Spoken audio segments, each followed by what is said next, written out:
Hi, my name is Meredith Null, and I'm the co-owner and operator of Blue Land Farm in Mount Airy, Maryland. I'm also currently the vice president of the Blueface Leicester Union Board of Directors. This is just going to be a basic run through of what NSIP is, benefits of membership, and the associated costs. This is not meant to be a pitch for them per se. I am going to be very neutral here in this presentation. I want it to be informative so that sheep breeders can decide for themselves if the program is right for their flock. So let's jump right in. What exactly is NSIP? Well, it's a private organization that uses data collected by the producer to calculate these estimated breeding values, or EBVs. You'll hear that term a lot, and I'll expand on what those are here in just a few minutes. The idea being these values just give sheep producers another tool to use when they're making management decisions. For the breed as a whole, it means that with enough members contributing, these numbers would mean something greater. People looking to purchase animals could, in essence, look at a number or a few numbers that represent your animal, and that would tell them how well that animal would fit into their breeding program. So this list of membership benefits is directly from the NSIP website. Benefits include software, training, and support, genetic evaluations, and reports on those evaluations. Your farm gets listed on their website, and there's an email newsletter. So if you have never heard of an EBV before, this is a short little explanation. An EBV, again, stands for Estimated Breeding Value, and basically the producer gathers what is called phenotypic data, and NSIP transcribes those phenotypic traits into a numeric figure so that you can easily see which animals are doing better than others in all different areas. The EBVs are meant to also predict the likelihood of that individual passing on those traits to its offspring. So here is where we get a little bit more specific. There are several broad categories that NSIP uses to group sheep into, and Blueface Leicesters will be placed into the maternal wool breeds index with other mainly wool breeds like Finn sheep, Romneys, and Border Leicesters. This chart is only some of the traits that are available for collection. As a producer, you can collect as few or as many of these data traits as you want, but the idea is that more is better. A lot of them are self-explanatory, like birth weight, weaning weight, and number of lambs born. Some, not so much. Maternal weaning weight, for instance, is a calculated figure that takes all those numbers and gives advantages to dams raising multiples without losses over those that had multiples with losses. Other traits like loin muscle and fat depths can be collected by ultrasound or at the time of slaughter. And finally, the USA Maternal Index represents a total weighted score for each animal. Cost breakdown is a little tricky, so stay with me and feel free to rewind if you need to. I certainly did. After I talk about them here, we're going to do a year 1, year 2, year 3 breakdown for a large flock, and then again with a small flock, so you can see some of the differences.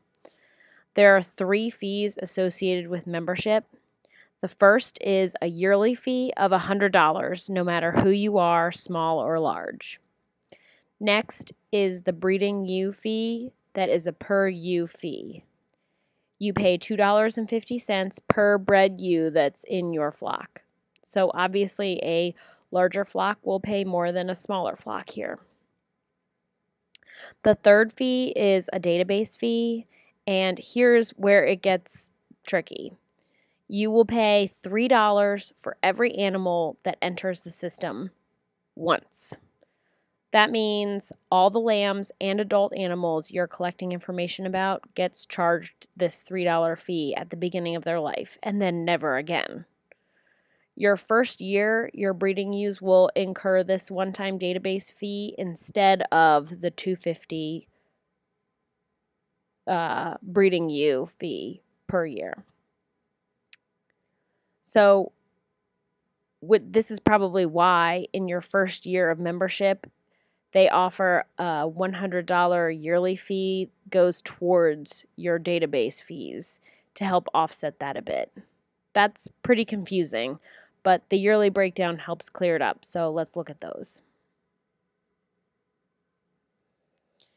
Here is a large flock breakdown, and I know some producers are going to look at that 30U number and chuckle a bit, but there really are not a ton of large BFL flocks out there, so I wanted to keep this realistic here.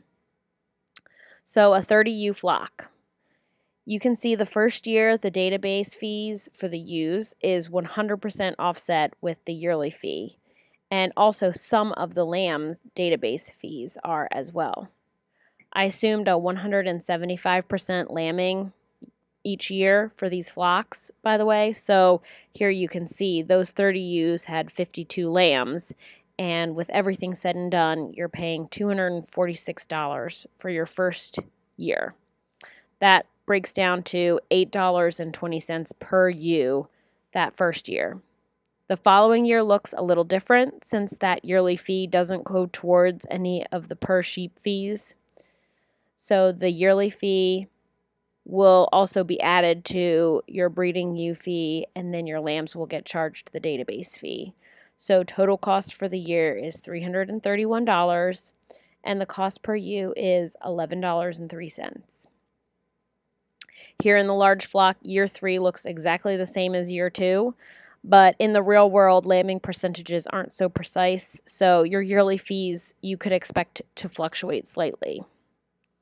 Now moving on to the small flock. So this flock has 10 breeding ewes, and again, their $100 fee covers all their ewe database fees in the first year, but it also covers 100% of the lamb fees with some remainder.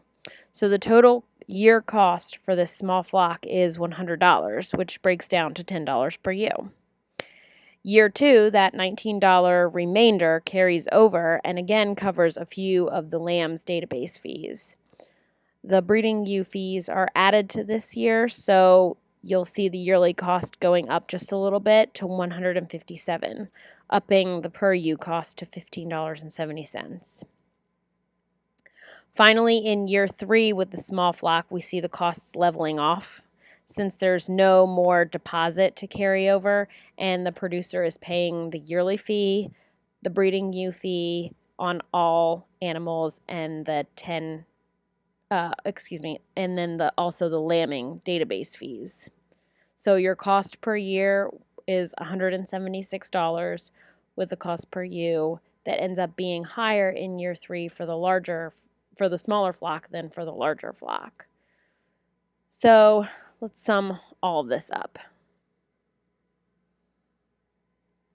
This last slide is an example of an EBV report that you would receive from NSIP. This is from an actual flock. On the far left are the animal IDs in black.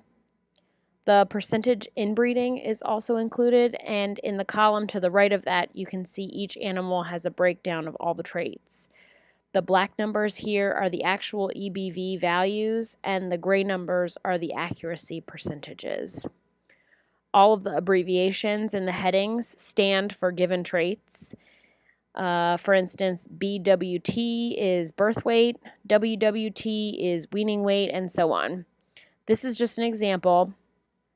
And then you'll see in the next column, the Lamb 2020 and Carcass Plus are indexes like the maternal wool index that represent a combination of multiple EBV values. And then in the last column here is the sire and dam information for each animal.